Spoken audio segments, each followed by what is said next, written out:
Okay, how you doing, Kelly? Very well, thank you. How are you? I'm good. Thanks for joining us today. No Where, where, problem. where are you located, Kelly? Trenton, New Jersey. Kingston, New Jersey. Kelly.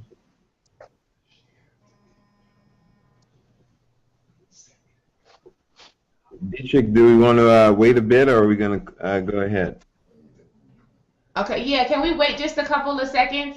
Yeah, that's fine. Okay. I'm here at one of my clients' schools for disabled individuals. I did a estate planning case here, so I'm in their office in Oh, case there's some people may or may not walk in. okay.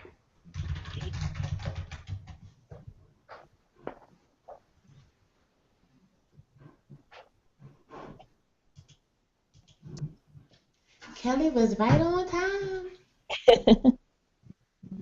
That's what I like. On Yes. time, even though I was late, right? I was Oh, late. that's quite all right. That wasn't your fault. That was really mine. Okay, it was just some technical difficulties. That's all.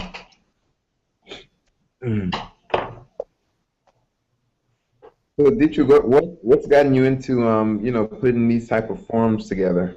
I was riding to work one morning listening to NPR, and it was talking about how women are less likely to be informed about what's going on with their finances and aren't equipped for their financial future, even though we're making more money now and we're, being allowed to sit more at the big table. We're still not recognizing the fact of what's happening in the finances, and we aren't willing to take as many risks as men do. So that was what really interests me. And I was like, they're speaking about women, but they weren't necessarily speaking about black women.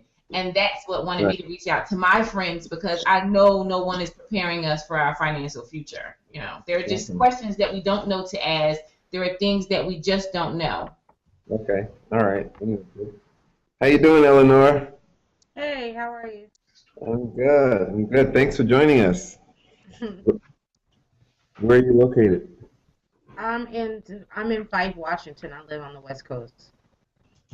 Okay. It's Washington State. Yes. Are you a Hi. Seattle Seahawks fan?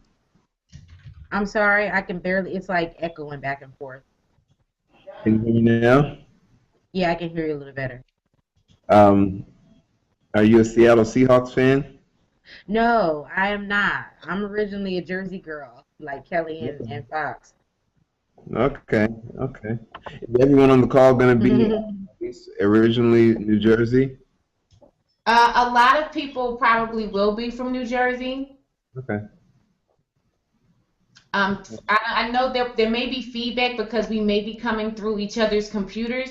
So once he Okay. starts, I'm going to mute everyone's microphones so that you can just hear him clearly and not all of it repeating through all of our computers.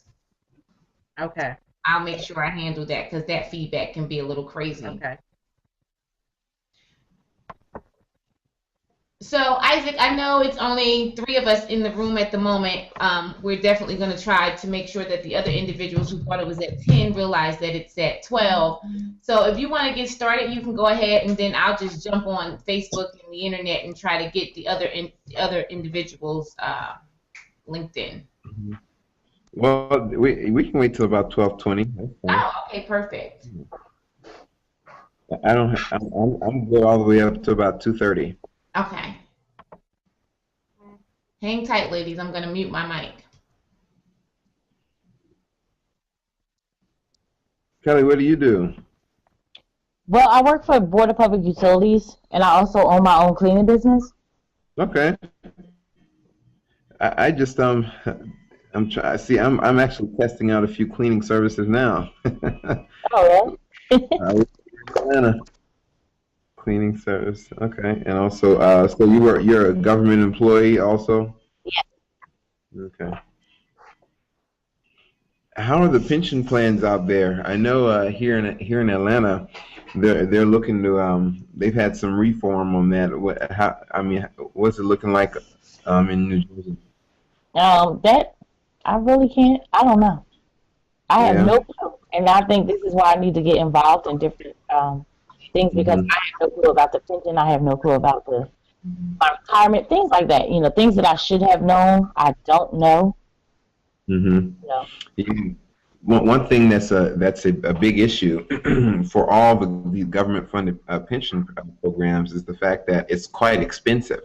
So either A, they're going to reform it and take more out of your paycheck to go towards the pension program, or B, or perhaps a combination.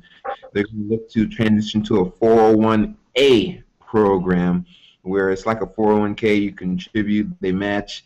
You choose your mutual funds and things like that. That's a lot less costly for government entities to work with. So they're just looking for ways to cut costs without cutting salaries. So that is a recurring deal across the board. I wanted to know what New Jersey was looking like. Mhm.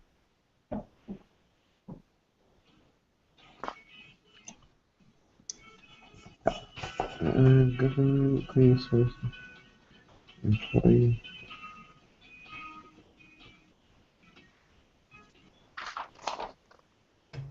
Eleanor, we lost you. Hello, back. Yeah, no, I was having tech difficulties over here. Eleanor, what do you do? Currently I work in healthcare. I work for Regents Blue Cross Blue Shield. Okay, okay. What's your title? Oh God, is there one? Eligibility specialist. Eligibility. So you determine whether who's eligible for benefits and who's not. You follow up with the people who are applying, that kind of deal. Right. Whether it be for individual members or groups. So, um, let's say, Boeing employees want to get together and get the coverage that my company offers. They'll have a representative come and represent, hundreds or thousands of employees, and I'll speak to those people or to that particular person. Awesome. I just looked at the at my screen and I'm like all up in the camera. Sorry about that, guys. A shot full of lips. Okay. And Dietrich, what do you do outside? I know you do a lot of this kind of stuff. But what do you do for a living also? Currently, I am an office manager for a marketing firm called Ola Doctor, and I have an online boutique called My Amsterdam. So there are a few things that. Oh, we also have a radio station. Okay. We got a lot going on. We got a lot going on. Yeah, I helped myself to your pictures on Facebook, and you and your husband have a lot of charisma. Yeah, that makes our radio show easier to function. Yeah, Yeah, cool. we have a lot of something. Yeah. Dietrich, I'm gonna admit to you, I'm mad at you Why? What did I do? because you didn't even invite me to listen to your radio show yesterday. I didn't, and but so here's the save all to that. There's an archive, and it's available on SoundCloud, and I will drop it in your inbox to listen at your leisure. But I will tell you to have an open mind when you listen to us because we are free to be who we are. What are you guys talking about religion? Well, yesterday's topic did cover religion. Yeah, it was based on something that happened during the week. So we decided to talk about it during the show. But the show happens every Friday at 10 p.m. It's available on our website, which is THC Radio with an E. So it's THCRADEO.com. And you can also find us on TuneIn if you type in THC Radio. Okay, awesome. I'm gonna check you guys out. Your online boutique, is that the t-shirts we saw you guys wearing? Like they were like little catchy phrases on the t-shirt. Like, and then one had like an arrow pointing at the person wearing it. Yeah, I sell t-shirts and handbags and jewelry and all kinds of things. And so as I try to build this business, that's why, something like this is very beneficial to me because I want to make sure that I'm, you know, dotting all my I's and crossing all my T's as I play with this money and try to build this business up. So with Yeah. all these things in the fire, we need to make sure that we're managing our money accordingly. Yeah. Agreed. All right. Well, it's twelve. This It's is when it's 12:20. recorded. So for those people who miss it, we're going to play it on our website as well. So it'll be available forever. So All right. Oh, we'll go ahead and get started. My name is Isaac Onu. I'm the Corporate Government Relations Ambassador, one of two of the Corporate and Government Relations Ambassadors here in the city of Atlanta for New York Life. I represent the investment management side, but obviously we have the insurance department also. And I do business, government and corporate financial planning, as well as private clients. So with that being said, been in the industry for about 4 years. I started at Wells Fargo straight out of college. I was a personal banker there, and I went from that to I was a small business specialist. And from small business specialist, I went into the private bank there. And since I've moved on to New York Life, I've moved to New York Life for about 2 years now. All right? So that's my background. Any questions so far? No?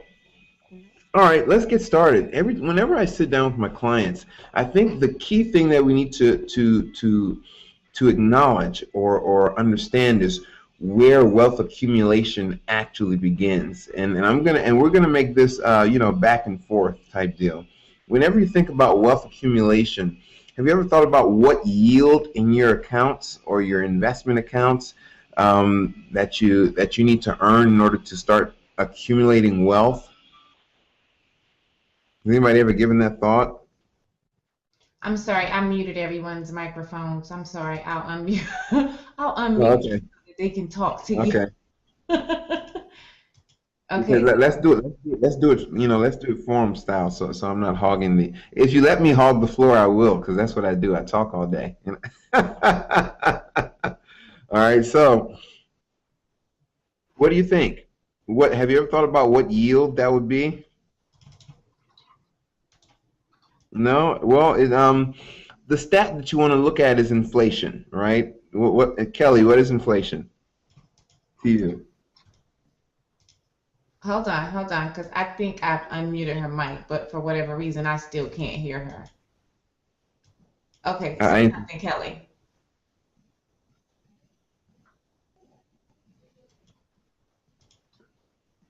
I can't hear her.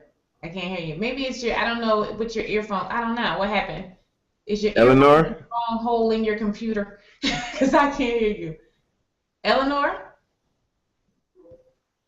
I can't hear any freaking body. Did we lose Eleanor? Eleanor? Mic check. Does the screen say that your mics are that you're muted? Like Eleanor is frozen. Everyone's frozen.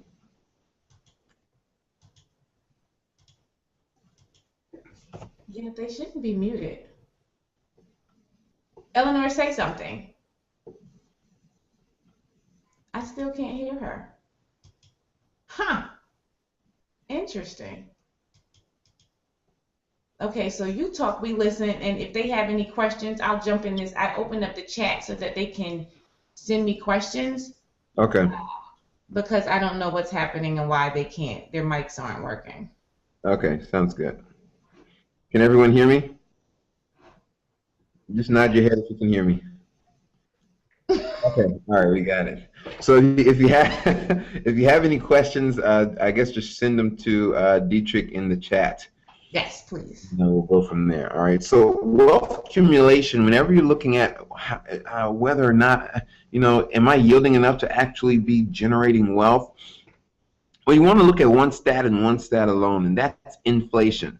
And inflation, simply stated, really measures the buying power of your dollars, right? The rise and fall in the consumer price index for the cost of goods and services. So, or more simply stated, the rate that your dollar depreciates every year. As of February 2014, inflationary rate is at 1.13%. So whenever you're saving, whenever you're investing, wealth accumulation begins at least 1 basis point above inflation. 1 basis point equals 0.01%.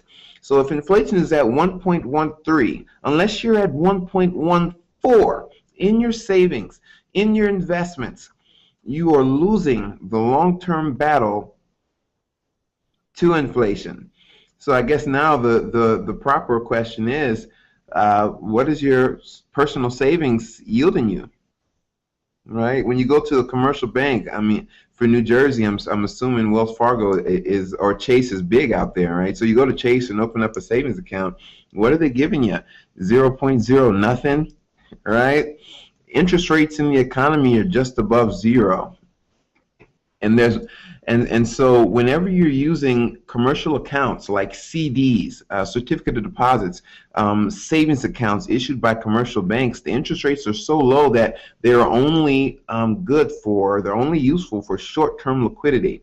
You do not need to use a savings account or CD issued by a bank for long-term purposes like college funding, like retirement planning. Anything that you're going to hold for long-term purposes should not be held at commercial banks. The reason why is because their yields do not beat inflation. Your money is devaluing every day that it's in that account. Are we together? Now, there's a method behind the madness. I did kind of, talk bad about the interest rates being low. The reason why the interest rates are low is that's merely a U.S. central banking system policy. The Federal Reserve are keeping interest rates just above zero to discourage saving and encourage spending. And that's significant because if people are not saving and they're spending, that means that cash flow is going through the economy. Cash flow is going through the economy. Small businesses have more cash, and they have more cash, they can hire more employees, and that brings the unemployment rate down. And once unemployment is at a specific threshold, 6.25 to be exact, 6.25%, the U.S. central banking system does plan to release the interest rates in the economy. The unemployment has been roughly around 6.75 for quite some time now, and companies are still laying people off, replacing human workers with machines and computers. When's the last time you called your bank or AT&T and you actually talked to a human the first time you called? It's a computer, right? Shake your head if you agree. All right, Dietrich, something just popped up. Dietrich, are you there? Yes, I'm here. I don't know what happened. I think I clicked something on the side I shouldn't have. Okay, so we're good. All right, so I said all of that to say this. I did ramble a little bit. My apologies. Wealth accumulation begins 1 basis point above inflation. When inflation is updated on the 15th of every month. So the last time I checked, inflation is at 1.13%. So unless you're at 1.14, you're losing the long-term battle. Okay, that's the first big step. Let's talk about let's talk about debt. Who's in debt?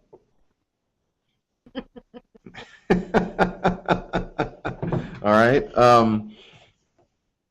What is debt? Well, let me ask this: is debt good or bad? I think it depends. I think it depends because some debt is good debt. Like when you invest in a home, it's an investment, but you're still in debt. Exactly. And that was a trick question. You got me. All right. Mm-hmm. Debt, it depends. There's good debt and there's bad debt. My personal definition for debt is I'm an optimistic person, so I like to make things spin positively, and this is exactly how corporations look at debt also.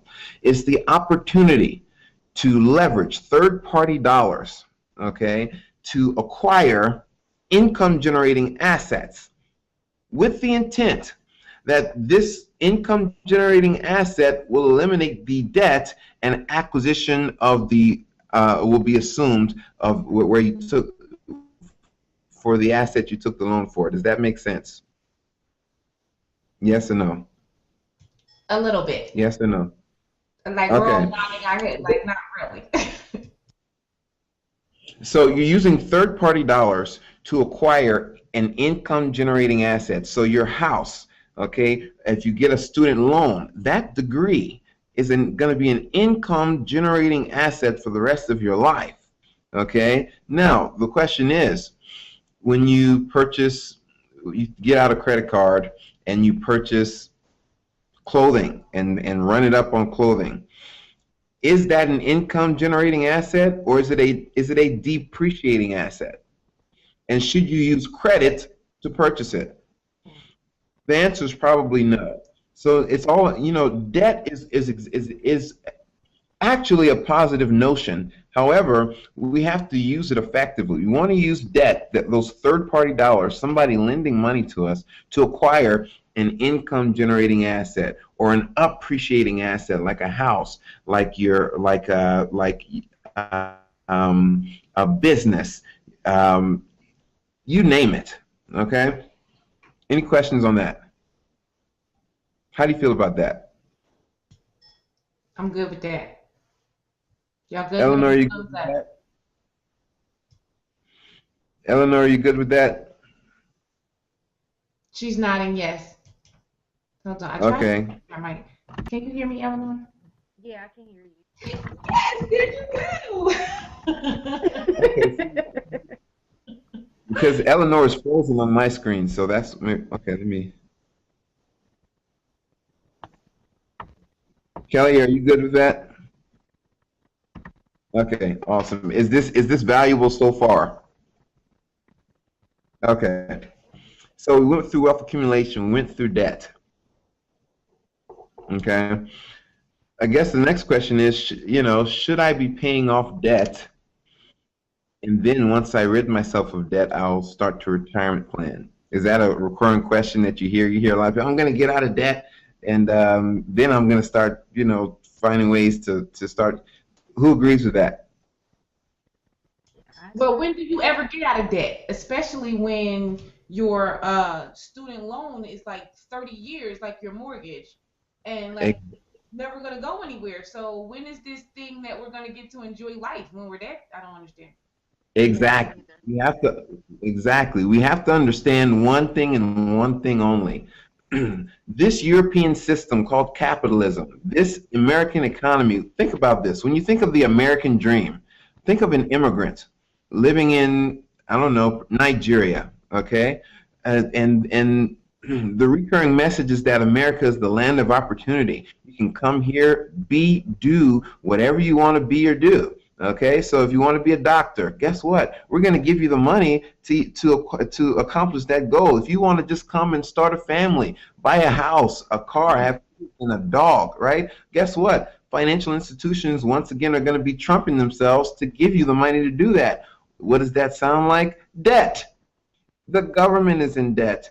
This system is designed for each and every person to be in debt. So the idea of ridding yourself completely of debt is actually quite far-fetched. What we want to do is manage the debt and just understand that it's inevitable. If you want to live that American dream, it's going to happen. Don't worry about it.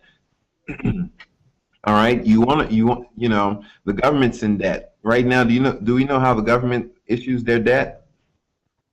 No. Do you ladies know? Bonds. Sorry? You said, do we need to know? No, I said, do you ladies know? We need to know. Yeah, I was just saying. I know how that. Okay. Yeah, the government and corporations issue debt through bonds, right? A bond is a debt security. So let's look at stocks and bonds, right? A stock is when you purchase ownership into a company, you share in the profits, right? Or you can sell your share in the company, depending, and hopefully the price of the company went up and you sell that again. That's basically what a stock. But a bond is a debt security. So it's the exact same. Like when you go to the bank and you get a $25,000 car loan, and they slap an 8% interest rate on it and say thanks for participating. Now you owe the bank. The bank is a creditor to you. Well, with a bond, that's when you take your lump sum of money and you loan it to the government. You loan it to a corporation, and they slap a 3% interest rate on it and say, thanks for participating. Now they owe you. You are a creditor to them. All right, so they issue it through bonds. I had a good point, but I lost it for a second. We were talking about bonds. Okay. Debt. So yeah, debt is going to be there, but you want to purchase income generating assets. We went through that. Remind me, Dietrich, where was I? Because someone had walked in, so I got distracted.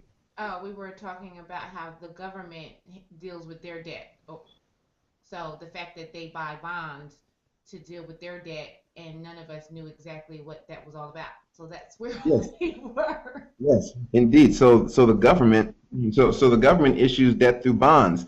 Do you guys know who actually holds the largest amount of our debt? China.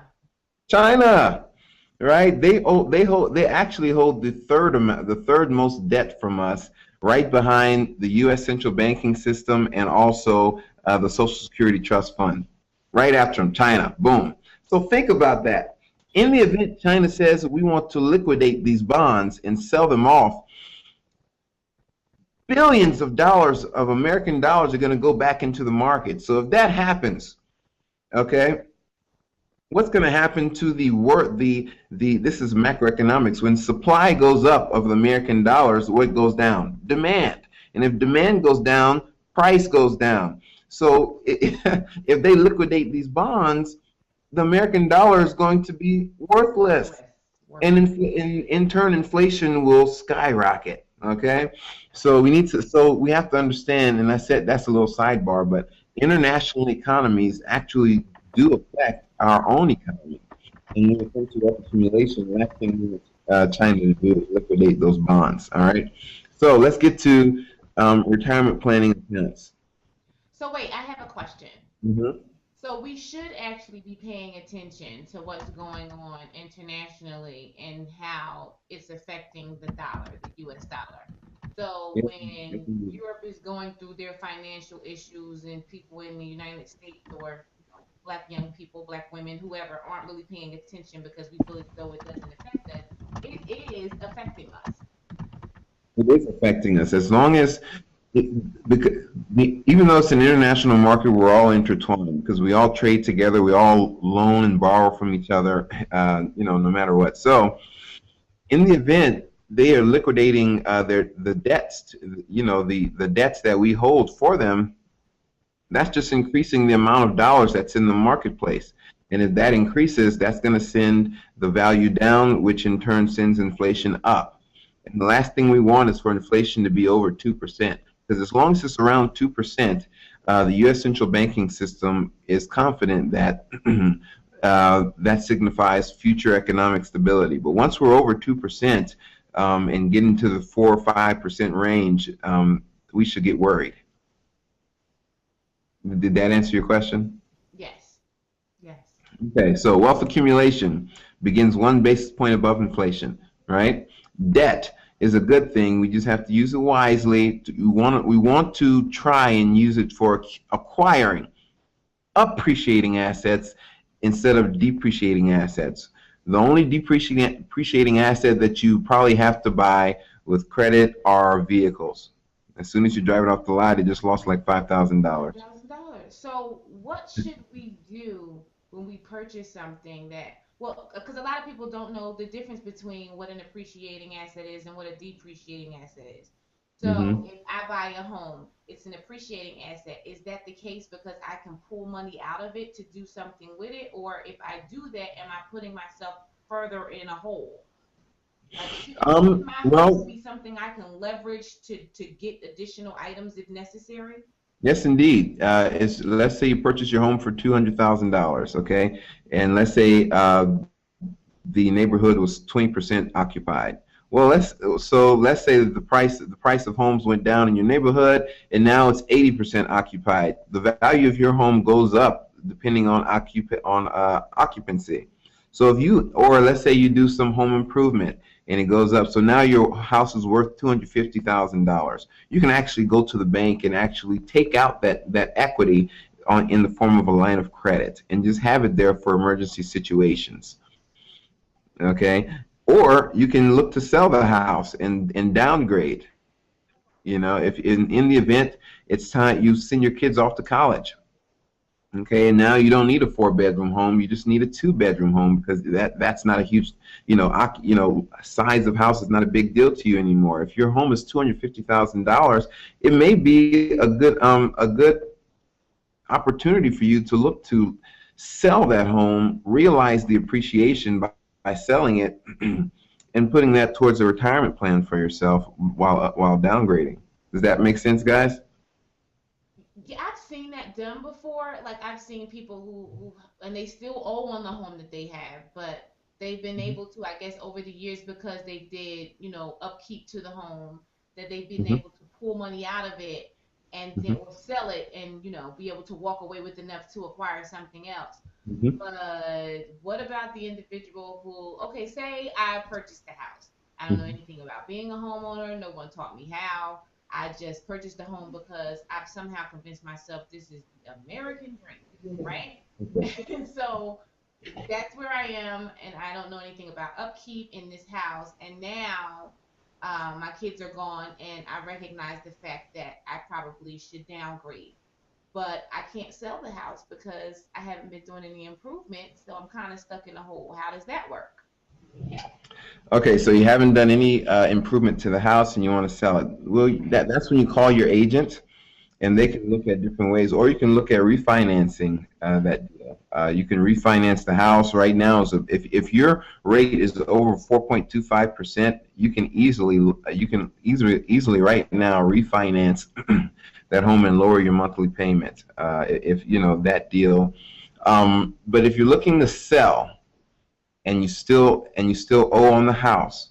Hmm. That's possible. I wouldn't have the ins and outs of that deal. That would be through your real estate agent. They know all the ins and outs, the programs you can look at doing, um, that type of deal. But one thing I will say, if you can avoid it, the adjustable rate mortgages are a trap. Don't do it.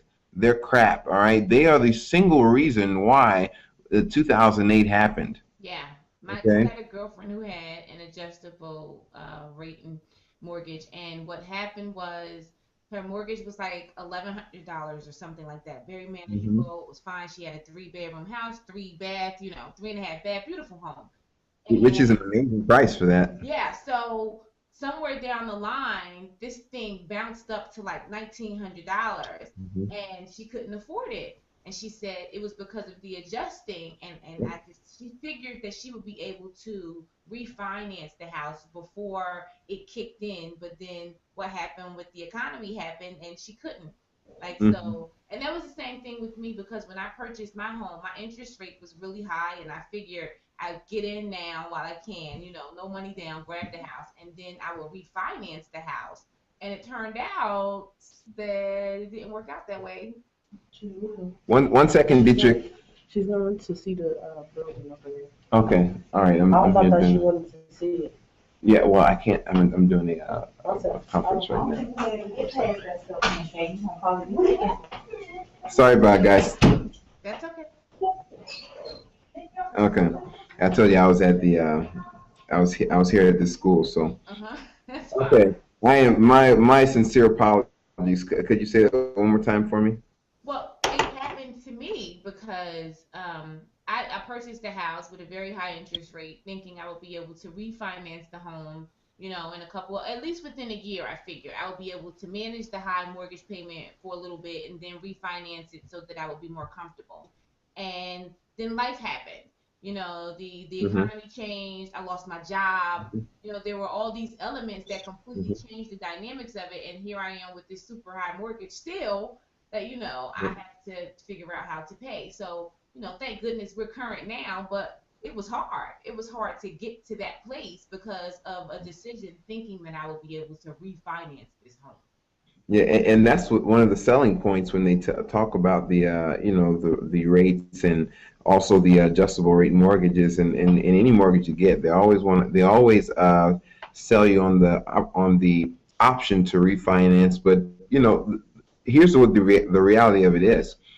Banks want to refi. They want to give you credit because that's the way they invest and make money. Okay, they invest through debt. They want to get. They have cash on hand and they're begging people to apply.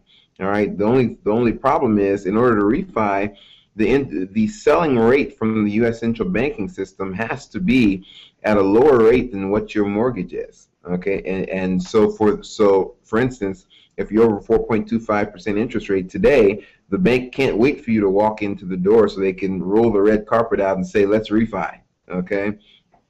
So yeah, so that's the real estate deal. But all in all, real estate is actually a great asset to hold in your portfolio. You need it, okay? Because especially when you retire, the last thing you want to do is have a rent bill coming in to live in. Does that make sense? You want to have all your ownership bills out the way at retirement. House, car. All you want at retirement are the recurring bills like water, gas, electricity, that kind of thing. Are they still making gas units? Yeah. I just noticed some people in Trenton were still getting oil in their homes, which I Oh was wow. yeah, I was like, wow, some people still get oil delivered. Yeah. But what you just said is exactly what we need to know. Like, what do we need to do to prepare ourselves for retirement? I think every woman in this call right here, that's our main concern. Like, starting now, what do we need to do to take steps, especially for those of us who are over 40, who are trying to make conscious decisions? You know, something happens when you're 40, it clicks, and all of a sudden you realize, oh crap, I wasted a lot of time not paying attention to my money. You Hmm. know, it reminds me of this scene from Sex and the City where she was like, I'm like the old lady who lives in my shoes. I have $40,000 for shoes and nowhere to live. And none of us want to be that. So if for anything, we definitely want to know what we need to be doing to prepare ourselves for when we retire. So all we have to worry about is water and gas and, you know. All right. Yeah. Well, let's say let's list some of the accounts that people use for retirement. 401k, right? Raise your hand if you have a 401k. Raise your hand if you use the 401k. Okay. Someone said they don't have one. I don't have mine anymore. I liquidated it. I lost my job. I Oh, needed it. okay. I'm with you. I'm with you. So, and that happened. The 401k, let's say IRA. Okay, those are really the most common sources of income in Social Security. You have 401k, IRA, Social Security. Those are the real popular retirement accounts. Can we agree on that? Yeah. So if you're using the 401k, why do you use the 401k? What do we like about the 401k? Because at the end of the day, everything is a strategy. Okay, whenever you're talking about long-term planning, you contribute to an account not just because it's there, because you want to use the strategy or the feature or the benefit that it gives you. So, what are the two benefits that you know about the 401k and why you use it? One, it's you put your money in, they don't tax it. Yeah, that's a plus. So they call that tax deferral. All right. Are they ever going to tax that money? Yeah. Bet your bottom dollar. All right. Yeah. As soon as you pull it out, they go tax it. The IRS is a for-profit organization. Okay. Every time money exchanges hands, they want a piece of it. What's the other benefit? The match, right? The 401k match. So those are the two reasons why you're using the 401k. Yeah, Okay. and so I would advise that you don't pull it out because if you do and you're not vested, like all the money that they match, you don't get. Exactly. So basically, here's how they set you up. You just got hired. All right. You're fired up. The recruiting manager is fired up because she's going to get a little bonus for bringing you in, right? So, and they say, oh, by the way, our defined contribution plan, which is the 401k, matches dollar for dollar up to 5%. and you have to be here for 5 years to get it. All right, so basically, in the event, just for easy math, let's say you make $100,000 a year, and they're going to match you dollar for dollar up to 5%. That means that they're going to give you $5,000 of free money every year thanks for being an employee here, okay? So now, whether you put 3, they're going to give you 3. If you put 4, they'll give you 4. If you put 10, they're only giving you 5. That's where we're capping it off, all right? And also, in the fine print, you have to be here for 5 years to keep the match. So if you leave within a 1 to 4 year period, they're going to take their money back and say thanks for participating. Okay? So now, an IRA is an IRA. A 401k is an IRA. An IRA is called an individual retirement account. 401k is an IRA under the IRS tax code 400 series. So for public companies, you have 401k. If you're a nurse and you work for the hospital, those are nonprofits. It's 403b. Government employees have 401a or 457b. So they're all IRAs under the 400 tax code series. So you have the match there. The other strategy is tax deferral. So if you go to the bank and open up an IRA, the only thing that you're going to get is tax deferral, because that 400 series tax code basically allows for employers to match. If you have a regular IRA at the bank, only the owner can match. Employers cannot contribute to a regular IRA, only 400 series IRA. Okay? So if you have an IRA and you're using it for the tax deferral, meaning you're going to put your money in now and be taxed later, we have to think about how prudent of a strategy is that. Okay, that strategy became popular roughly in 1979. I'm going to say 1980 because I like round numbers. 1980. And basically what was going on back then, you had the mullets, the hammer time, you had all that going on, but also high interest rates in the economy and high taxation.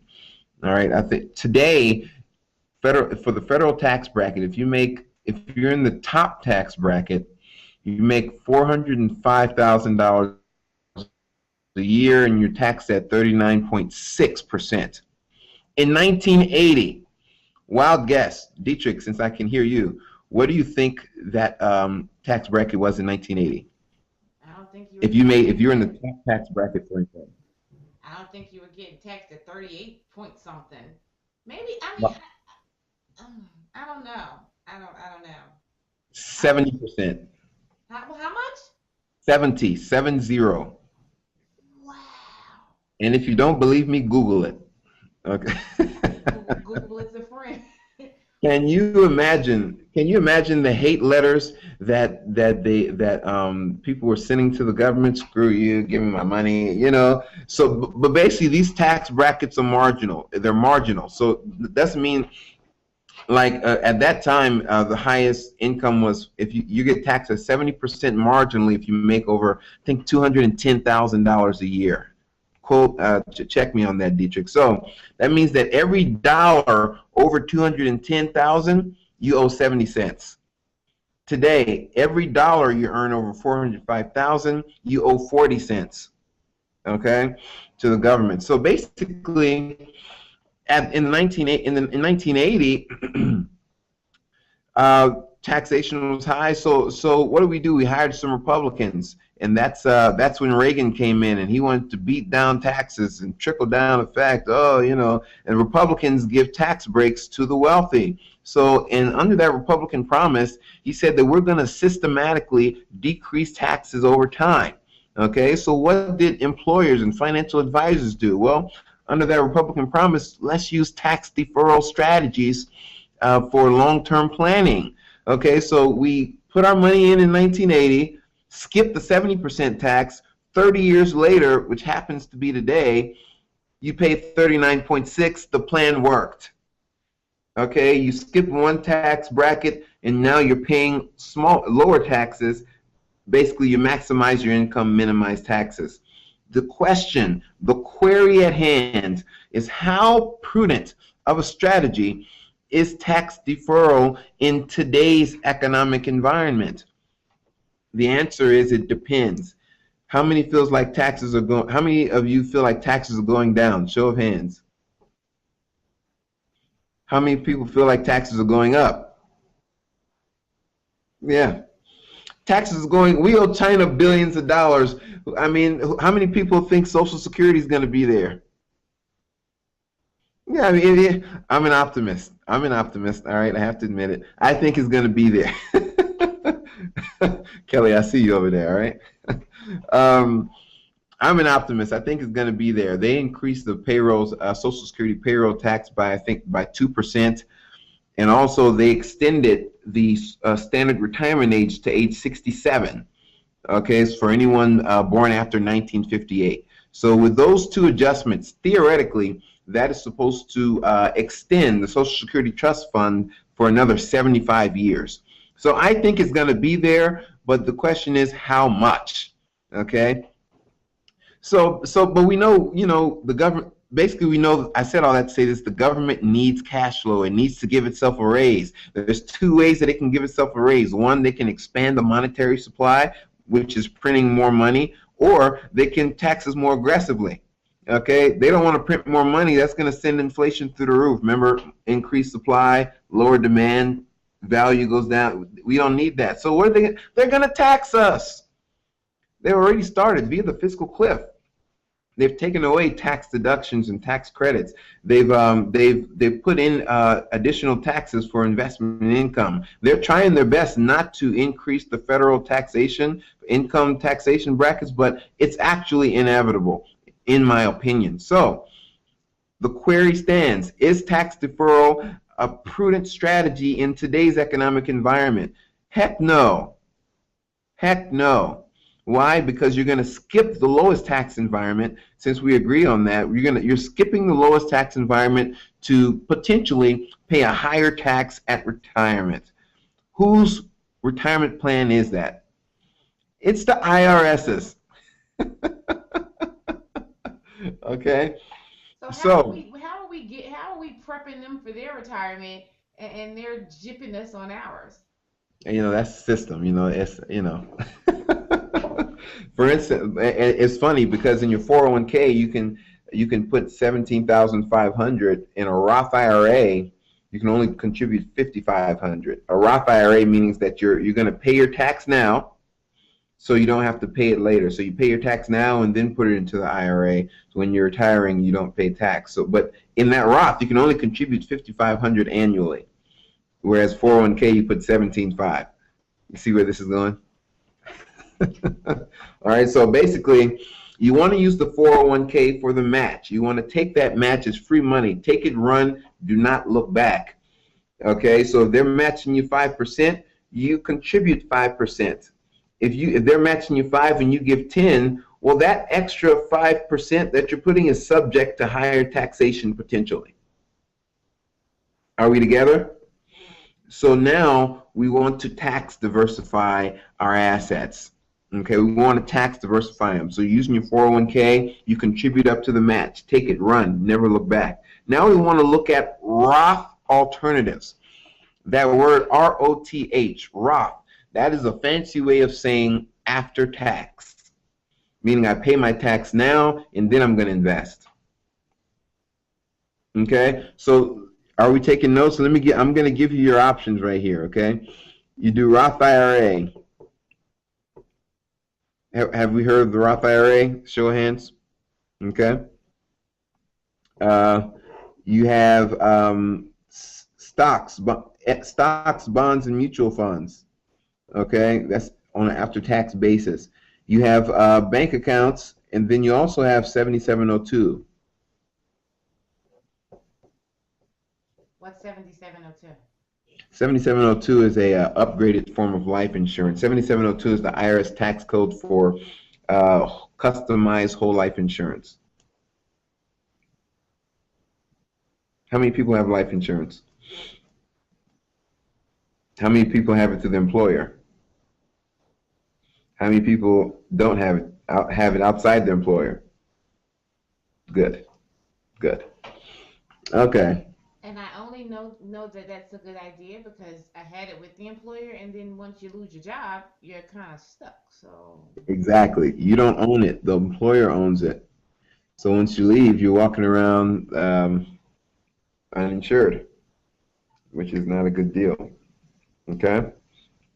So let me give you pros and cons of the Roth IRA. Okay? Roth IRA, one, is after tax and tax free. So you put your money in after tax and you take it out tax free. Does everybody know? Welcome back, Kelly. So you put your money in after tax and take it out tax free. Dietrich, do you know what I mean by that? yes, so they're Explain going it. to tax you up front, and then later on down the line, you'll be able to pull your money out and not have to worrying about them taxing you at whatever the tax rate is at that time, right? Well, are federal and state taxes the only taxes you have to worry about when you put your money in retirement accounts? Because whenever you put into a retirement account, you put it into the stock market because you need growth, okay? Or perhaps you find a high interest bearing account that gives you guarantees. But basically, just for being a law abiding, God fearing, tax paying American or resident, whenever you earn investment income, let's say you invested $100, you made 50, so now you have a total of 150. For that $50 gain, that's subject to a 15% gains tax. Thanks for participating. A 15% gains tax Yeah, so from the anytime, government? anytime you earn investment income, that gain is subject to 15% gains tax, and the financial institution is gonna send you a 1099 from the IRS showing you exactly how much you owe. Wow. Can you imagine? So I said that to say this. The Roth IRA is after tax, you paid your money now, and it's tax free. You don't pay gains tax in the Roth IRA. And that's why it's so popular, okay? But You're gonna put I will say, early on when I didn't know any more than I know now, people were making it seem like the Roth was the bad choice. Like, don't go there. That's the wrong decision to make. And they were saying that, I'm assuming, because they taxed you up front. Yeah, exactly. They're gonna tax you from basically you just take your paycheck and you put it in there. All right, you've already gotten your paycheck. You take your money and you contribute to a Roth. All right, the IRA, which means if you use an IRA, which is tax deferral, there are some current benefits, like it lowers your adjusted gross income, so you can have more money on your tax returns. Right? People love that because I don't have to pay as many taxes right now. Well, the question is, when do you need income the most?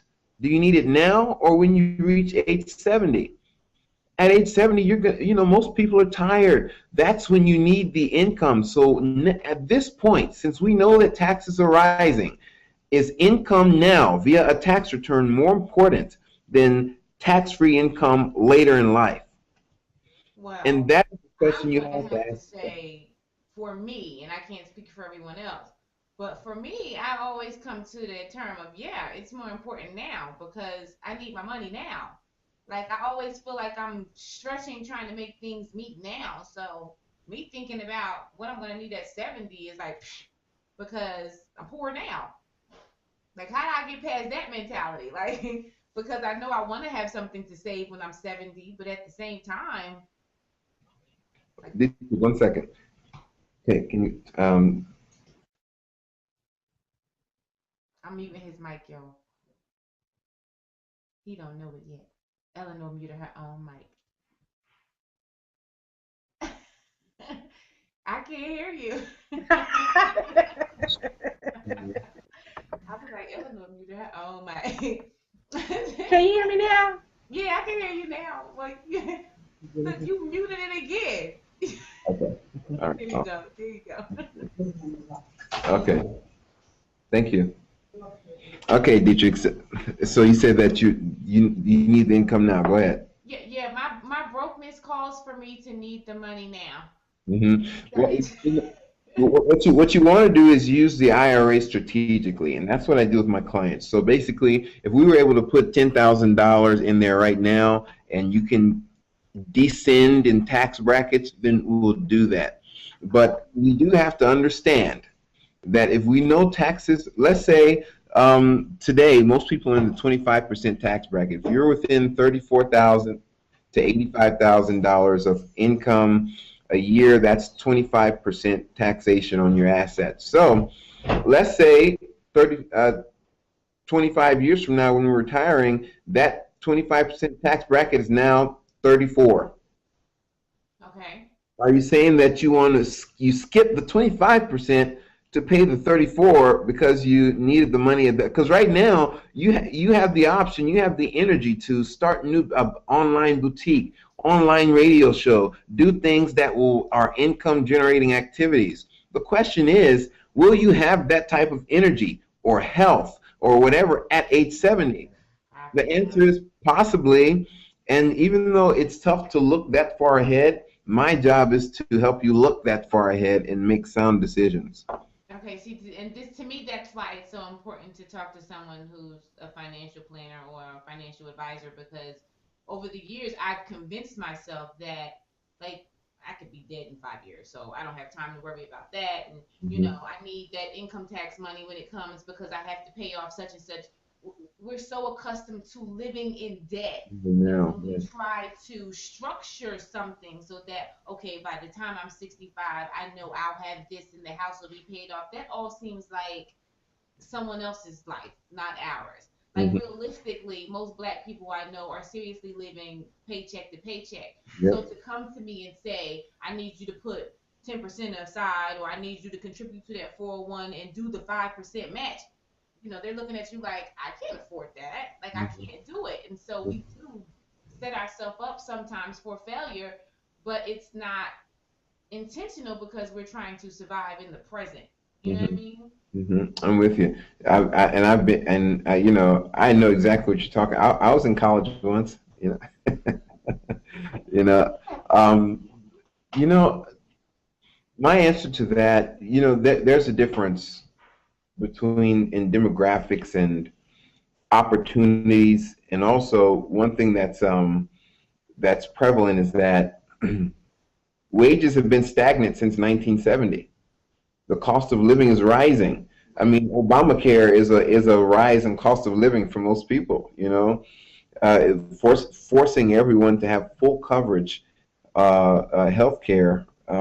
Is raising the cost of living when wages are staying stagnant. So when you have that, right? What does that do to the middle class? I mean, basically, almost wipes them out. It wipes the middle class out. It wipes us out. So, what do you call a country that actually has? And I'm looking from a holistic standpoint. What do you call a country with only rich and poor classes? Those are characteristics of a third world country. Not saying that the United States will be that, but the evidence suggests that it's possible for us to go that route. So, what can we do for the paycheck to paycheck individuals?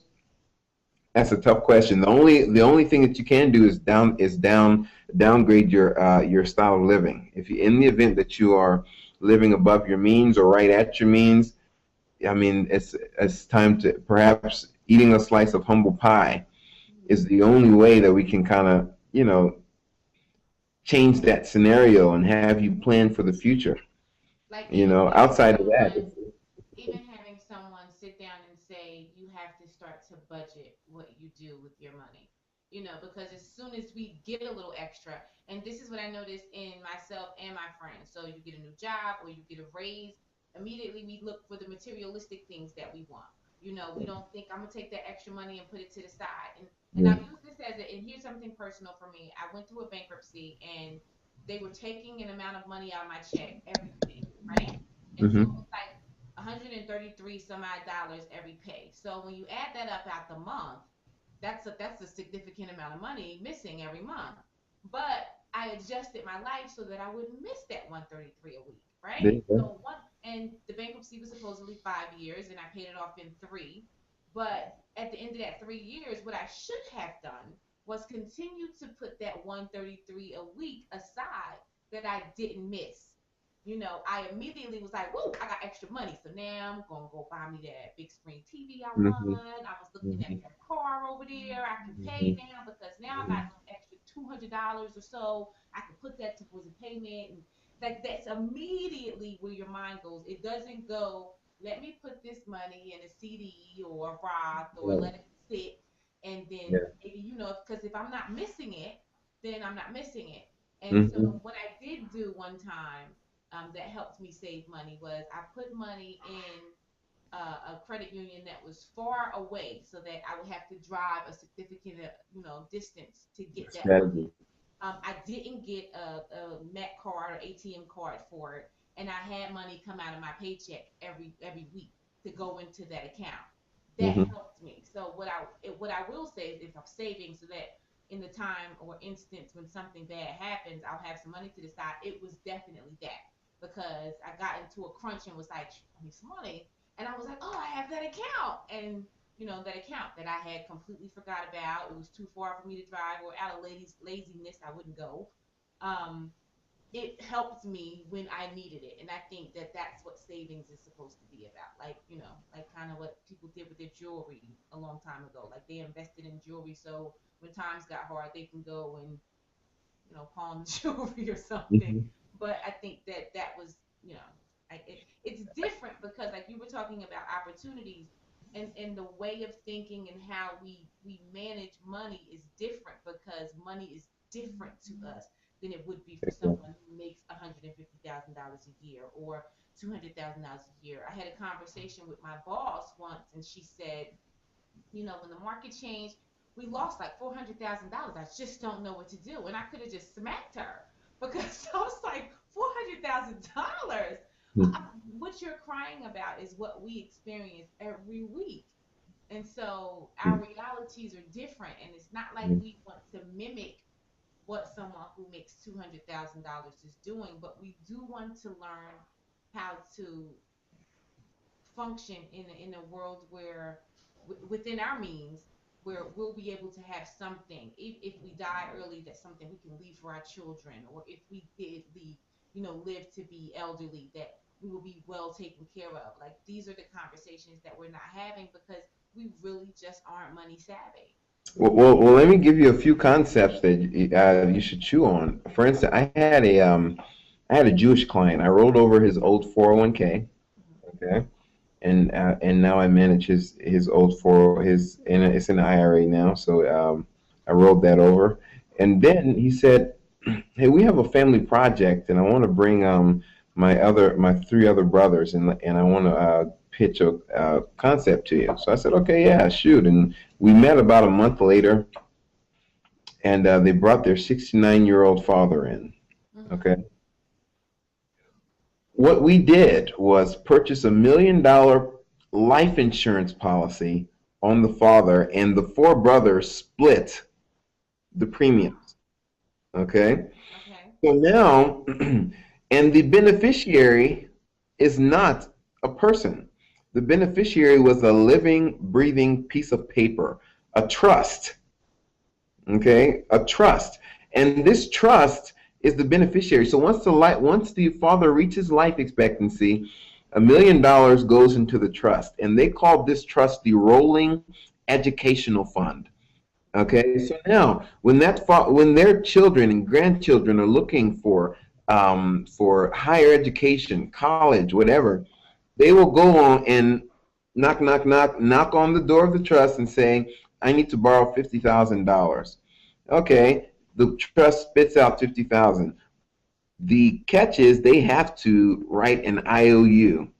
How do they write that IOU? They just write a $50,000 life insurance policy on themselves, and at their life expectancy, it refunds the trust and it rolls through the generations. Wow, that's so smart. Eleanor just asked that question. She was just saying, how is she gonna be able to have savings for her daughter's college? That is Mhm. perfect because you can do that and say, okay, mom, or if it's like, you don't have a bunch of siblings and your mom and your dad want to contribute, oh, wow, that's so awesome. I never thought Yeah, of and it's amazing because that, and if you know anything about life insurance, the death benefit is tax free.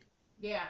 Okay, so it goes tax free and non-reportable. So this is money that's, I mean, now you're starting talking about legacy planning, transferring wealth to the next To the generation next type deal. generation, because we And don't so, leave anything if you behind. guys remember the list, I said the 7702 accounts. Yeah. Basically, what those do is it's an upgraded form of life insurance where not only do you get a life insurance benefit, but your cash will grow at roughly 3 to 4%, which is cash you can use while you're living. Wow. Okay. For instance, I actually have a 7702 contract. I send $500 a month there. That's a six. I said I'm going to send $6,000 a year into this contract. I'm going to, I'm going to sacrifice what I'm going to sacrifice. I'm going to do that. Okay. It gave me 400,000 of life insurance from day one. And 30 years from now, I'm no longer going to contribute. Okay. And so at age 70, it's going to pay a pension of 28,300 some odd dollars every year to me as a base to my other retirement savings until I reach life expectancy. All the while, I still have a growing life insurance benefit that will follow me for the rest of my life. So Wow. these are tools that are only issued by private institutions.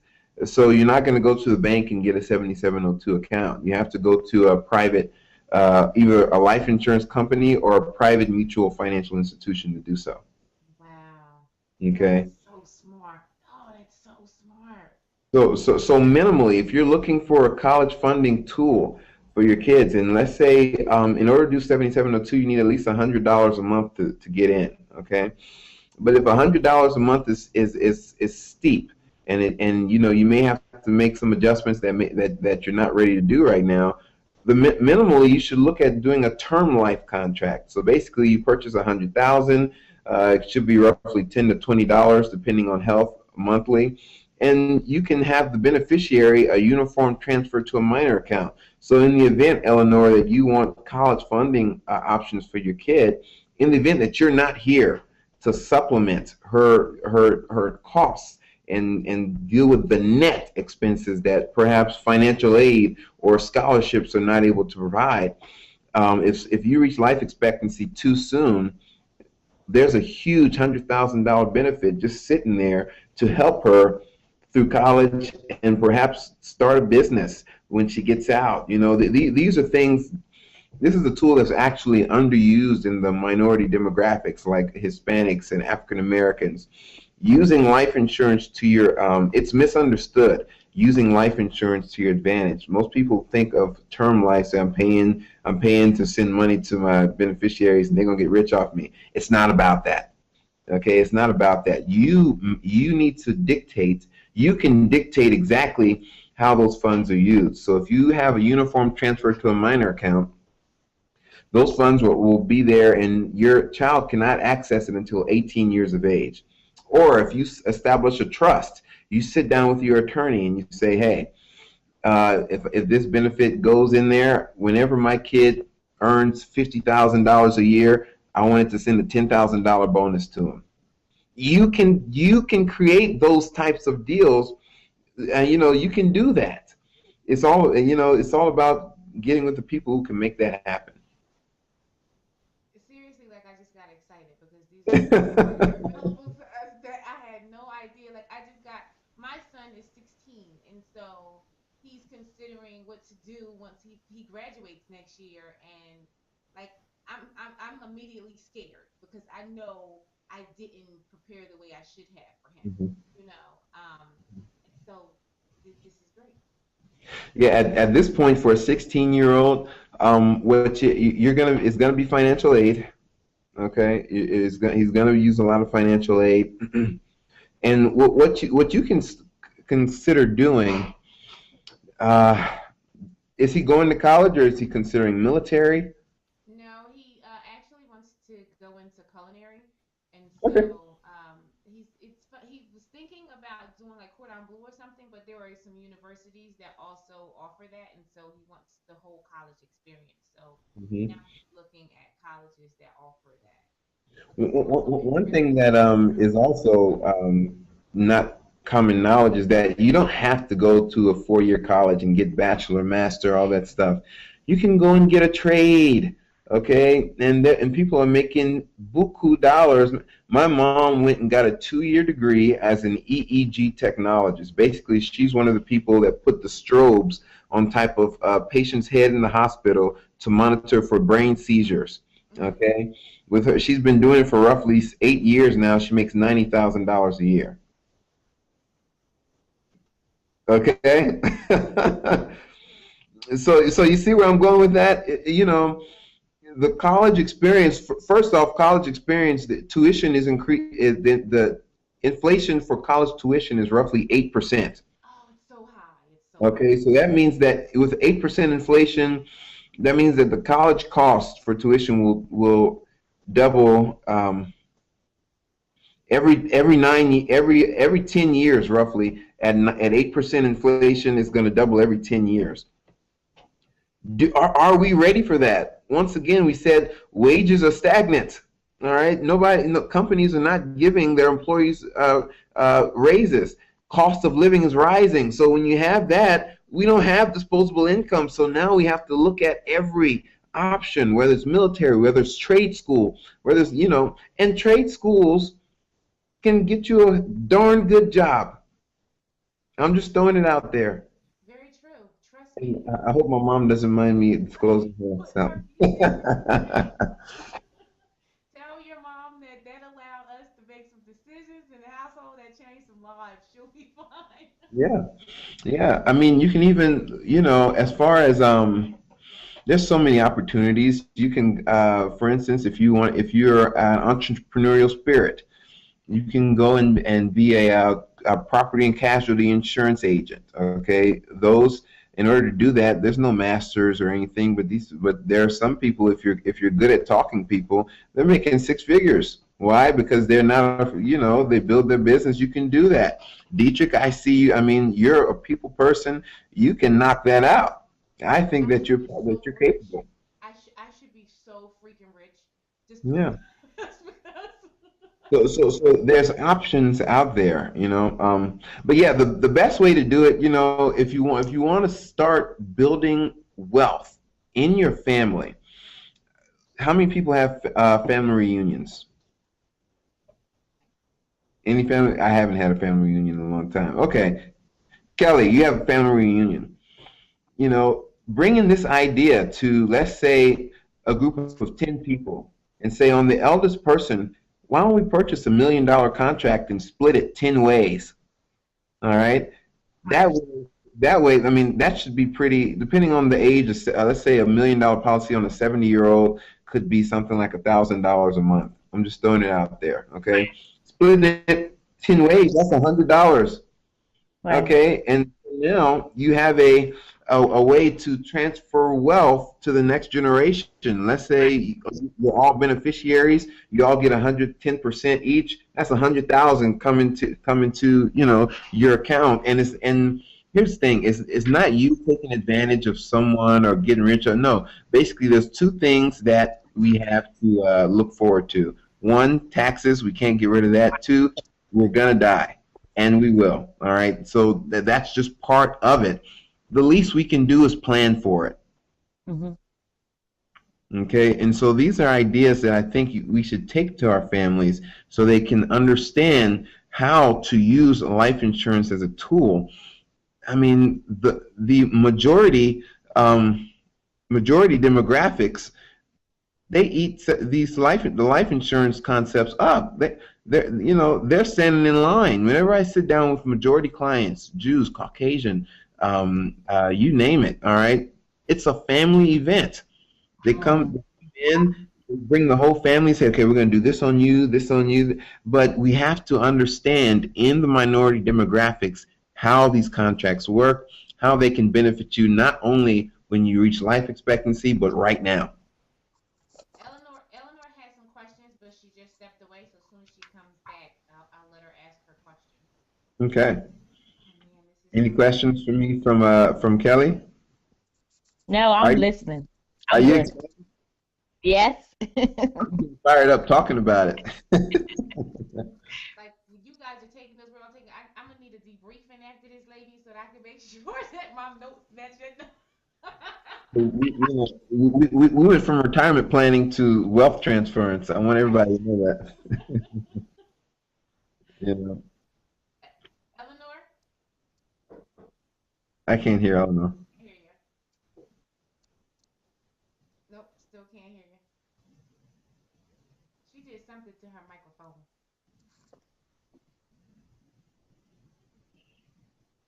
I can't hear you. What happened before? You were so clear. I was excited. I can't hear you. Teacher. I can hear Kelly, Got it. but I can't hear Eleanor. Are you sure your mic's not muted? Like I have your volume all the way up? Okay, type me your question and I'll ask it. She said, so I want to know how to approach my life insurance company with the idea of a rolling trust or just the idea of, let's say, a payout coming in increments as my child reaches different ages. That would be actually through an estate planning attorney. Okay, you research estate planning attorneys, and they will draft it up because those type of contracts are very sensitive. Because obviously, you know, the government does not want, you know, will find every way to get that 40% estate tax, you know, implemented on those assets. So it has to, you know, that estate planning attorney needs to be very sensitive and very knowledgeable about how to draft and use the correct language. Language is key in those deals. So using the correct language to make sure that your estate trust is of high quality.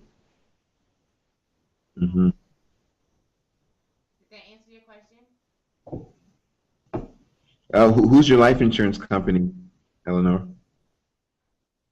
Type it because I can't. We still can't hear you.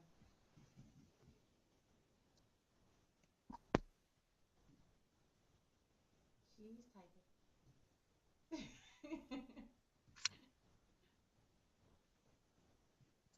This is great because Eleanor is 33, and so I feel like this is like perfect timing to get. Oh, yeah. I feel like I'm behind the curve. Me She too. has Prudential. Me too. Prudential. Okay, yeah, but Prudential is a nice company. That's good. Is it term or whole?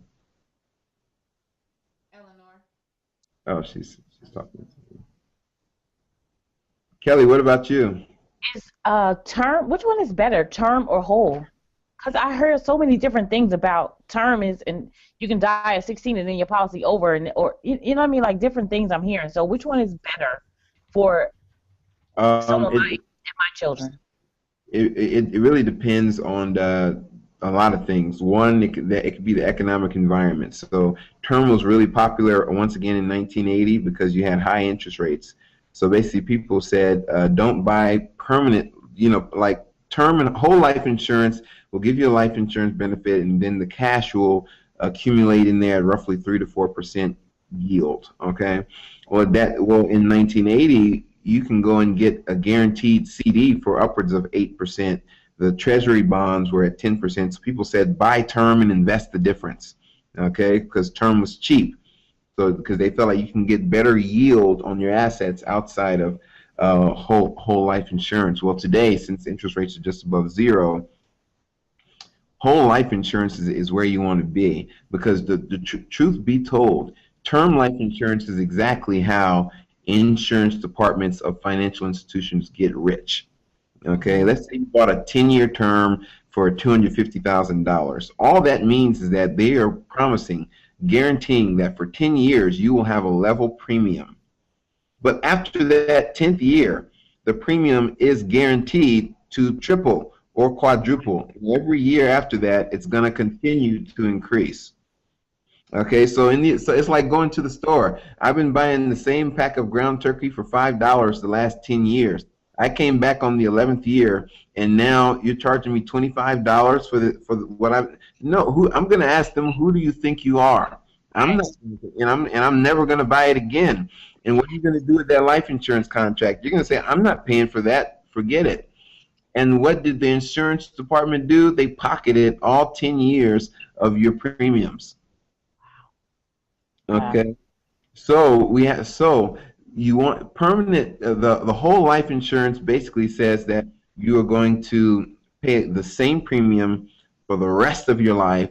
And oh, by the way, you'll have you'll have a huge cash, a huge lump sum of cash once you hit retirement age that you can use to supplement your retirement income. Okay, good, because Eleanor has whole. She said that she got whole because And so yeah, and so basically whenever you have whole life, it's only as good as the company that has it. So basically Prudential is a public company. The way that these 7702 accounts or whole life insurance actually yields the 3 to 4% is through dividends being credited. Are we familiar with what dividends are? Basically, a dividend is whenever a company earns, let's say we're going to make 100,000 this year, okay? My company is going to make 100,000 this year.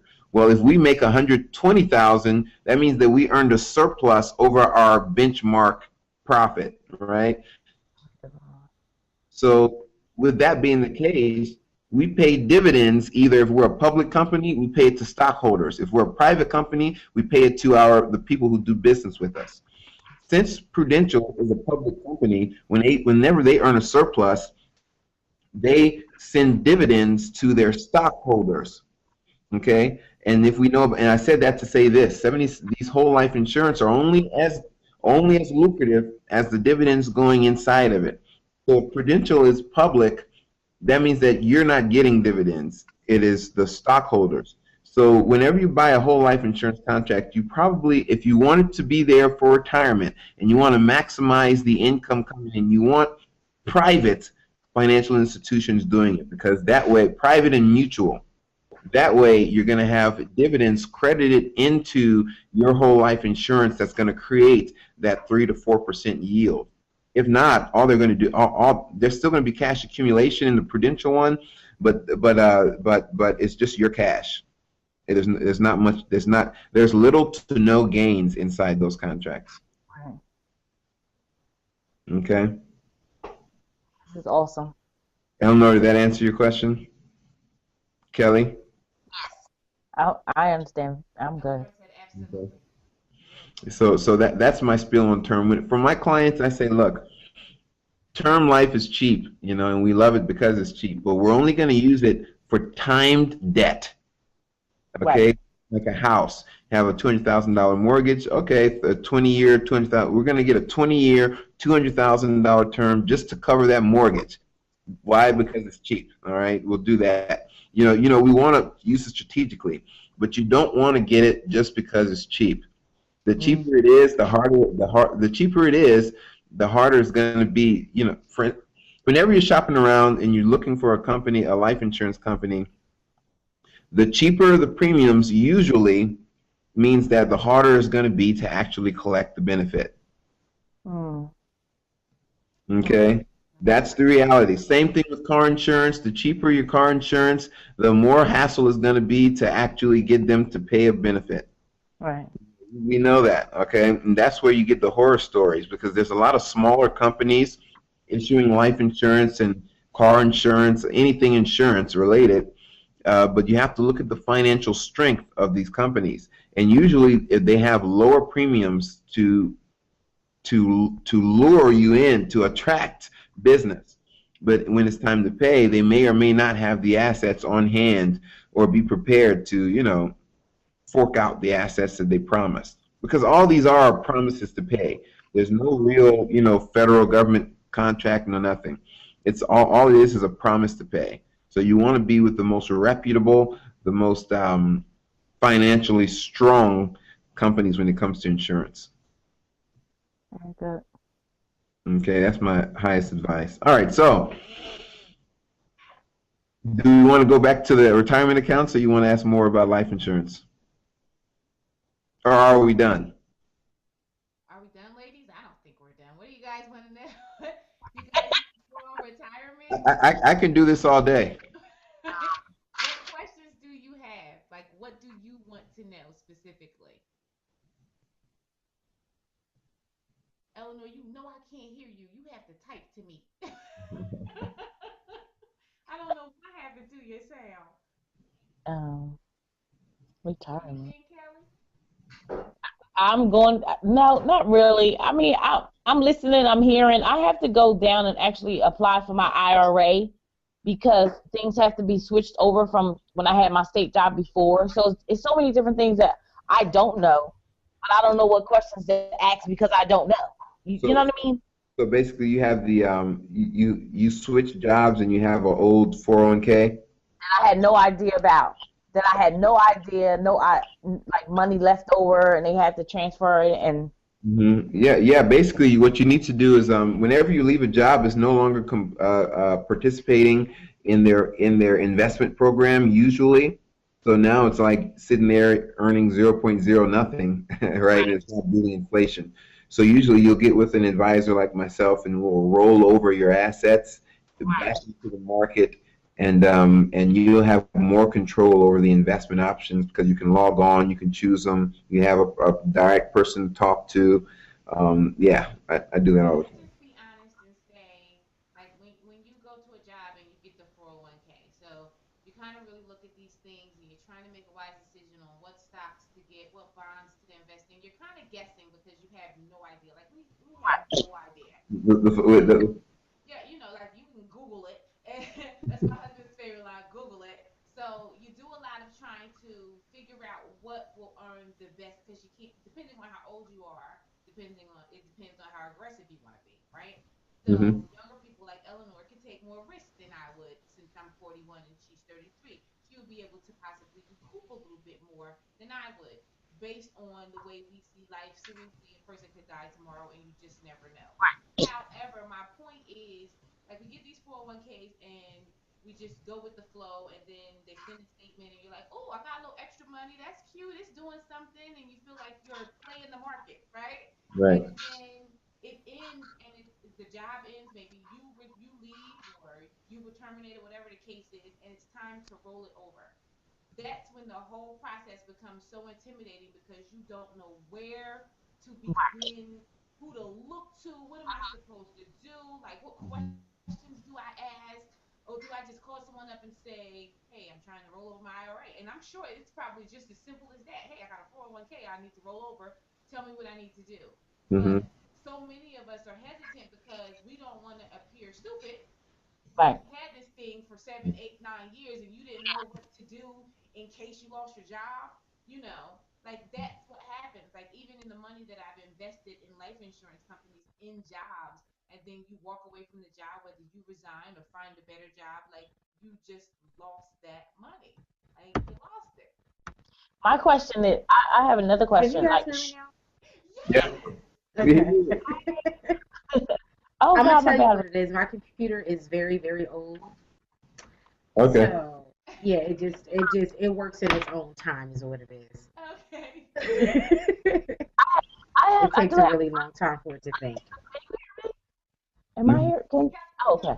Um, Go ahead. should I put money So back? I wanted to ask, what was the best way you think to save money? So I know you mentioned early on about banks, and how low the interest rates are in long-term savings accounts in popular banks like Chase or Wells Fargo, for example. What Mhm. is an alternative to that? Because I know for me, that's all I know. I hardly ever carry cash unless I need to for a specific purpose. Mhm. So if I'm not putting my money in a savings account, I mean, just to hold on to it, where am I putting it? Am I stuffing it in a mattress, or what am I going to do? Put it in a shoebox? Yeah. Well, you Where want do you take it? yeah, you definitely you want to use it's going to be through investing. All right. Okay. You want to use the savings accounts for short-term liquidity. Okay, but in the event that you are looking to for long-term savings, you probably, if you want guarantees, the only guaranteed account that will beat current inflation on a long-term basis will be through the 7702, which is customized whole life insurance. Okay, it's going to give you that 34% depending on the company you choose. Or you can assume risk by getting into the market. You can open up a Roth IRA and put your Roth IRA into the market, or you can just do a naked investment, meaning you don't use a retirement account. You just put your money right into the market and let's see what happens. That way you keep it liquid. Okay. You know, what I recommend is if you're saving for college funding, I really like life insurance for college funding. Here's why. Because not only do you have guaranteed growth, you also have and you can opt to have market exposure. But in the event that you reach life expectancy before your child goes to college, you will have a life insurance benefit that will go to them to make sure that that original plan actually happens going to college. I really like life insurance for college funding. Um, Okay. I do too. Now that you laid it out I've the way never thought you of did, that. I do me too. neither. Me neither. I never thought of that. I'm also I don't own a home yet either, mhm. and I'm looking to looking into save. Well, I'm saving now. I'm trying to save now for that, and also trying to educate myself on the process with that because I feel like you, Dietrich. I didn't. Nobody taught me how to do any of that. But I have friends that I've met since I moved out here that are my age. I have friends that are 33 and 34 years old that, couples that have planned. Somebody taught them.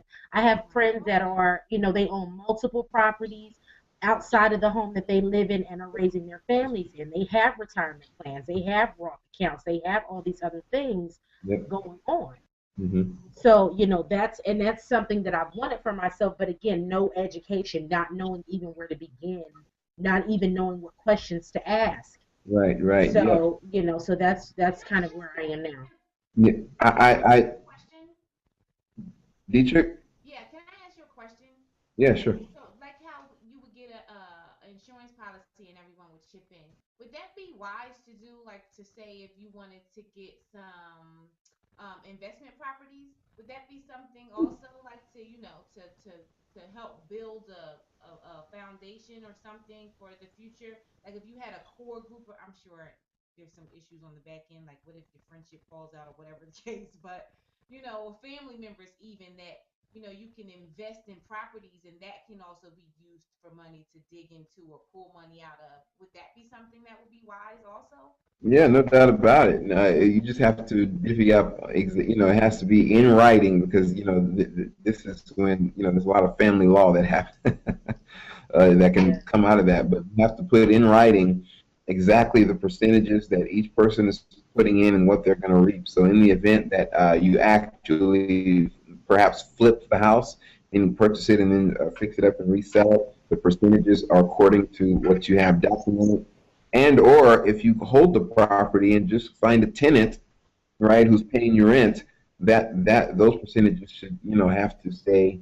You have so many options with real estate. Real estate, you can either flip it for short-term profits, or you can have it there as a long-term income where someone is renting from you. And that's an excellent piece to a retirement portfolio, by the way, because it naturally beats inflation. As inflation increases, all you do is just increase the rent. Right. Yeah, that's like I was saying, a couple that one couple in particular that I know here, that's what they did. They bought a house fairly young, lived in it, saved to buy another home, Hmm. rented out the first property. They've Hmm. got to a place now where they own two properties and the house that they're living in, but they use the money that's generated from the first two properties to pretty much pay for everything else. So the money that they earn from their business that they own, and the wife, she has a job. That money is just all being saved, really, because they earn almost enough from just the first two properties to pay for all of their necessities. Exactly. Yep. And that's how you just now you have income generating assets in your portfolio. And yeah, that's what it's all about. And even if they use debt to acquire them, those properties are will eliminate that debt if there was debt involved. But if you're able to save up your own money and get it done, you know, that even better. So what are the Kelly has a question. Kelly, I'm gonna let you ask it right after I ask this. What what are the key terms that we should be sharing with people as we share what we learned today? Like what do people need to know? Like people need to know what a portfolio is. People need to know what a dividend is. Like what are the terms, like really key terms that we can share with people as we, talk about what we learned here today? We need to, okay, here are the terms. Wealth transference. Okay. Two, tax-free retirement. All right. Stop contributing to IRAs. All right. Unless you have a 401k and they match it.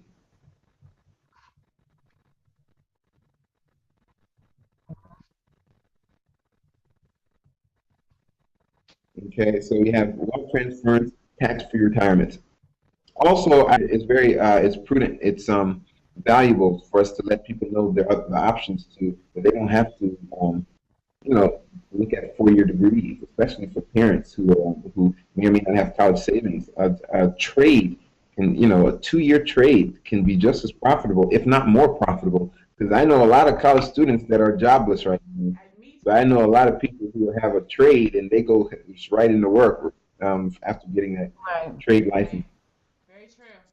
I have a trade and a degree, and I can There get you more go. business from my trade instantaneously. So, so yeah. So, and I think I worked that out as a young. That was one of the things I thought as a young person that I would take advantage of because I didn't ever want to be without money. Like, I Hmm. would just try to learn as much as I possibly could. And then when I got older, I felt it necessary to have my degree. But good God, trying to pay it back now, I kind of wish I just would have just, worked out that trade thing and rocked it on out. Hmm. I haven't even started yet. Like they're about to start sending the payment plans, and I almost want to sign back up for school and be a lifelong student. Well, Obama is considering forgiving all student loan debt, and if he does, not I will be celebrating. I think everyone on this conference will be celebrating. I know I will. The I will day dance a of his mighty jig. life if he did that. But here's the thing: there's always opportunity costs. If he does, that probably is a signifier letting us know that the government is getting out of the student loan Student business. loan business. Yeah. They'll probably still do grants and scholarship, but as far as loans, financial aid, that kind of stuff, they're probably gonna It's back on to that. That's in and despair. that's sad for our children. Great for us, but Yeah, yeah, we'll just have to go to private lenders and pay those high interest rates. You know. this is great. This is so great. So I want to leave this conference feeling like I really covered and brought some value to you guys. So Eleanor, are you confident in what type of accounts you want to start looking at? Well, yeah, I'm gonna do more research, just to educate myself more on what my options are. Mhm. But you've given me a great head start on where I need to go, which Okay. ways I want to go, and what my new questions are. So I'm really grateful for that. I've learned a lot here today. I tell you what, I want everyone here to take my number because even though Eleanor, you're in Washington, and Kelly, you're in New Jersey, I can still work with you guys if you want an advisor to work with you. Sounds good. All right. Okay, my cell phone is 281-798-5787. My office line is 770-730-2000. Okay. Okay. All And right. Deidre, Thank you're you. in Atlanta, so I expect to see you in my office Oh, I'll be next there just weekend. sneaking. I'm signing up for the tutorial. I am a new client. I need to try to figure out how to put this in the budget. I have a Yeah. conversation with my We, husband after this. yeah, we actually we have a lot of tools you can use. Like we have retirement planning tools, debt consolidation tools. So basically, you would tell us, perhaps like retirement, you tell us how much you want, how much you would think you might want during retirement as far as annual income. Let's say you want $40,000 of annual income during retirement. Well, we're going to factor in a 3% rate of inflation. We're going to take into account all of your assets, like the 401k, like any savings, and we'll let you know where you are, tell you how much you need to be saving every month in order to hit that goal. Okay, and so basically give you exactly what you need to do so you can kind of have some peace of mind on that. It also factors in your estimated Social Security. Sweet. Because I think right now we really want to do is have a property somewhere else. That would be, I think that's one of our goals. We would like to have a home somewhere else. So when we decide that we want to have vacations or our children want to have vacations, that there will be a property that belongs to us that they can use. Mm-hmm. And once we retire, we can reside in that location. Mm-hmm. Mm-hmm. Okay. Yeah. That's possible. Either get some use debt or save up. Yeah, because my husband's from Bermuda originally, so Okay. find a home in Bermuda. So are you going to purchase property in Bermuda? Yeah, I think that would be It's like super cheap. Probably. Yeah. So that, but I need to figure out how to pay for it. But the funny part is, Kelly, what's so funny? That super cute comment. Oh, that's super cute. That was just cute. No, I said it's super cheap. Oh, super cute. With yeah, because the American dollar is still probably expensive to the Bermudan currency, correct? Yeah. So $1 of American dollars will probably buy a lot more. Throws the weight around a little bit. So that'd be awesome. So that's our goal. So I definitely want to set up some time after we have the actual in-house meeting at your offices next week to discuss how I can move forward with our family finances. Okay, yeah, that's fine. On next weekend, I'm gonna have a PowerPoint and all this stuff you got, and we're gonna make it happen.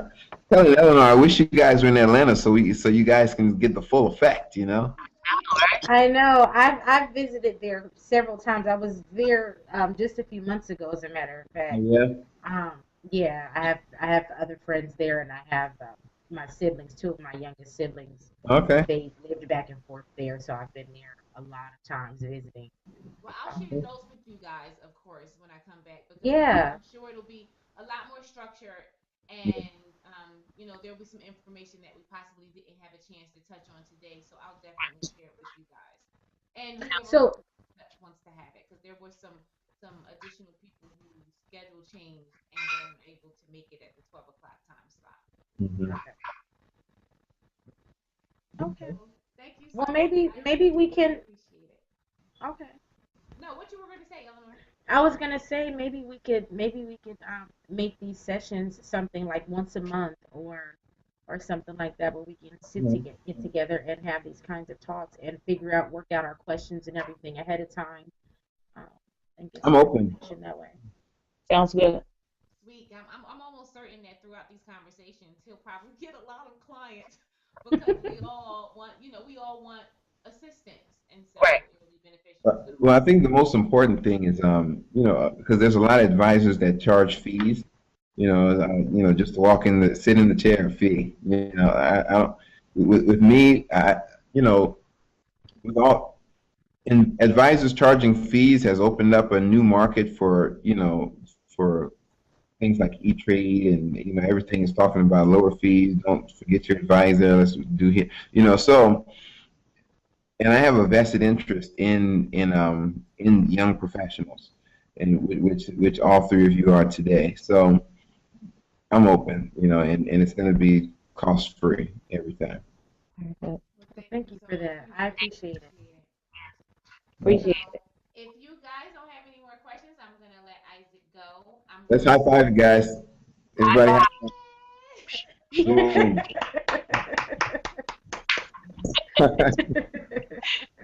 All right, thank you. We'll be in touch. Everybody has my contact info, right?